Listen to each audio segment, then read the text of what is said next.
Ice cream കഴിച്ച് തീർത്തിട്ടുണ്ടെങ്കിൽ ice cream balls ഒന്നും കളയേണ്ട ആവശ്യമില്ല കേട്ടോ. നമുക്ക് ഇത് എടുത്ത് വെച്ചിട്ട് നമുക്ക് നല്ലൊരു പൗച്ച് ഉണ്ടാക്കാം. പെന്നും പെൻസിലൊക്കെ ഇട്ട് വെക്കാൻ പറ്റിയ ഒരു പൗച്ച്. അപ്പോൾ ഐസ്ക്രീം ബോൾസിൻ്റെ അടപ്പെല്ലാം മാറ്റിയിട്ടുണ്ട്. ഇനി ഒരു ഐസ്ക്രീം ബോൾ എടുക്കുക. അതിൻ്റെ വായുഭാഗം മറ്റൊരു ബോളിൻ്റെ അടിഭാഗത്ത് വെച്ചിട്ട് ഒരു മാർക്കർ വെച്ചൊന്ന് റൗണ്ടിലൊന്ന് സർക്കിൾ ഇട്ട് കൊടുക്കുക. ഇനി ഈ സർക്കിൾ നമുക്കൊന്ന് ഒരു ബ്ലേഡ് വെച്ച് ഒന്ന് കട്ട് ചെയ്ത് കൊടുത്തെടുക്കാം. ഇതേപോലെ ബാക്കി വരുന്ന 3 ബോൾസ് ഉണ്ട്. അതിൽ 2 ബോൾസിൻ്റെ കൂടി ഇതേപോലെ കട്ട് ചെയ്തെടുക്കണം. മൊത്തം 3 ബോൾസ് കട്ട് ചെയ്തെടുക്കണം അടിഭാഗം. മറ്റേ ബോൾസ് നമുക്ക് അതിൻ്റെ മേലെ ഒരു അടപ്പ് വെച്ചിട്ട് അതിൽ ഗ്ലൂ തേച്ചിട്ട് നമുക്കൊന്ന് ഒട്ടിച്ചു കൊടുക്കുക. ഇത് ഇങ്ങനെ അടിഭാഗം യൂസ് ചെയ്യാൻ വേണ്ടിയിട്ടാണ്, അത് ഒട്ടുണ്ടോ നോക്കാൻ വേണ്ടിയിട്ടാണ് ഒന്ന് ഒട്ടിച്ചു കൊടുക്കുന്നത്. ഇനി നമുക്ക് ഇതേപോലെ ഓരോ ബോൾസ് എടുത്തിട്ട് അതിൻ്റെ മുകൾ ഭാഗത്തായിട്ട് ഗ്ലൂ തേച്ചിട്ട് ഓരോന്നോരോന്ന് ആയിട്ട് വെച്ച് കൊടുത്ത് ഒട്ടിച്ചെടുക്കാം. ഫ്ലെക്സ് ക്വിക്ക് ഗ്ലൂ ഉപയോഗിച്ചിട്ടാണ് ഞാനിത് ഒട്ടിച്ചെടുത്തിട്ടുള്ളത്. അപ്പോൾ ഒരു 5 മിനിറ്റ് നേരം ഒന്ന് പിടിച്ചു കൊടുത്തതിൻ്റെ ശേഷമൊക്കെയാണ് ഒട്ടി വരുള്ളൂ. പിന്നെ മറ്റേ ബോളിൻ്റെ അടിഭാഗത്ത് ഞാൻ കുറച്ച് ഗ്ലൂ തേച്ചിട്ട് ഒട്ടിച്ചിരുന്നു. അത് ശരിയായിട്ട് വന്നിട്ടില്ല. അപ്പോൾ ഞാൻ കുറച്ച് ക്ലേ യൂസ് ചെയ്തിട്ട് ഒട്ടിച്ചു കൊടുക്കുന്നുണ്ട്.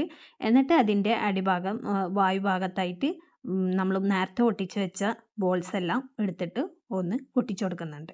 ഇനി ഇതൊന്ന് ഉറച്ച് വന്നു കഴിഞ്ഞിട്ടുണ്ടെങ്കിൽ നമുക്ക് ബാക്കിയുള്ള പരിപാടികൾ തുടങ്ങാം. അപ്പോൾ കുറച്ച് കഴിഞ്ഞപ്പോൾ ഇതൊന്ന് ഉറച്ച് വന്നിട്ടുണ്ട്. അപ്പോൾ ഞാൻ ക്ലേ ഉപയോഗിച്ചിട്ട് ഈ നേരത്തെ ഒട്ടിച്ച ഭാഗങ്ങളുടെ വിടവിലൊക്കെ ക്ലേ യൂസ് ചെയ്തിട്ടൊന്ന് ഒട്ടിച്ചു കൊടുക്കുന്നുണ്ട്. ക്ലേ മാത്രം, ഗ്ലൂ ഒന്നും തേച്ചിട്ടൊന്നുമില്ല. ക്ലേ മാത്രം ഒന്ന് വെള്ളം ഡിപ്പ് ചെയ്തിട്ട് ഒട്ടിച്ചു കൊടുത്തെടുക്കുന്നുണ്ട്. അത് ഉണങ്ങി കഴിഞ്ഞിട്ടുണ്ടെങ്കിൽ നമുക്ക് അതിൻ്റെ മേലെ യെല്ലോ കളറിൽ പെയിൻ്റ് ഒന്ന് അടിച്ചെടുക്കാം. അപ്പോൾ പെയിൻ്റ് അടിച്ചതൊക്കെ ഒന്ന് ഉണങ്ങി വന്നിട്ടുണ്ട്. ഇനി നമുക്കൊരു റെഡ് കളർ പെയിൻ്റ് എടുത്തിട്ട് അതിൻ്റെ മേലെ ഒന്ന് ക്ലേ യൂസ് ചെയ്ത് കൊടുത്ത് അതിൻ്റെ സൈഡിലൊക്കെ ആയിട്ട് ഒന്ന് വരച്ചു കൊടുത്തെടുക്കുന്നുണ്ട്. ഒന്ന് ഡെക്കറേറ്റ് ചെയ്യാൻ വേണ്ടിയിട്ട് നോക്കിയതാണ്. പക്ഷേ ഇത് എനിക്ക് മനസ്സിന് വല്ലാതെ അങ്ങോട്ട് ബോധിച്ചില്ല. അപ്പോൾ ഞാൻ വിചാരിച്ച് ഇത് എന്തെങ്കിലുമൊക്കെ ഒന്ന് ചെയ്ത് നോക്കിയിട്ട് ഇതിൻ്റെ മുഖച്ഛായ ഒന്ന് മാറ്റിയാലോ എന്ന്. അപ്പം ഞാൻ ഇതിൻ്റെ മുഖച്ഛായ വീണ്ടും മാറ്റി. ഞാൻ എന്ത് ചെയ്ത് വെച്ചിട്ടാ മൊത്തത്തിൽ റെഡ് ആൻഡ് അടിച്ചു. പിന്നെ യെല്ലോ കണ്ണോടുത്ത് വൈറ്റ് അടിച്ചു. വേറെ ഉള്ളോടത്ത് ഞാൻ ബ്ലാക്ക് കളർ കൊണ്ട് ലവ് ചിഹ്നം ഉണ്ട് വരച്ചു കൊടുത്തു. പിന്നെ 2-3 കുത്തൊക്കെ അടിയിലൊക്കെ ഇട്ട് കൊടുത്തു. അങ്ങനെ ഇത് സെറ്റാക്കി ഉണ്ട് എടുത്ത്.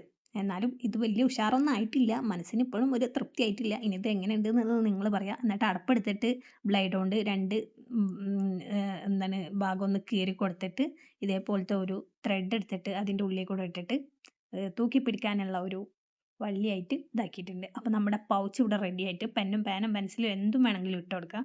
ആദ്യത്തെ പെൻസിൽ കുറച്ച് വലുപ്പം കൂടിപ്പോയി. അപ്പോൾ ബാക്കിയുള്ളതൊക്കെ പാകത്തിനായി. അപ്പോൾ നമ്മുടെ പൗച്ച് ഇവിടെ റെഡി ആയിട്ടുണ്ട്. ഇഷ്ടമായിട്ടുണ്ടെങ്കിൽ ലൈക്ക് ചെയ്യുക, ഷെയർ ചെയ്യുക, സബ്സ്ക്രൈബ് ചെയ്യുക.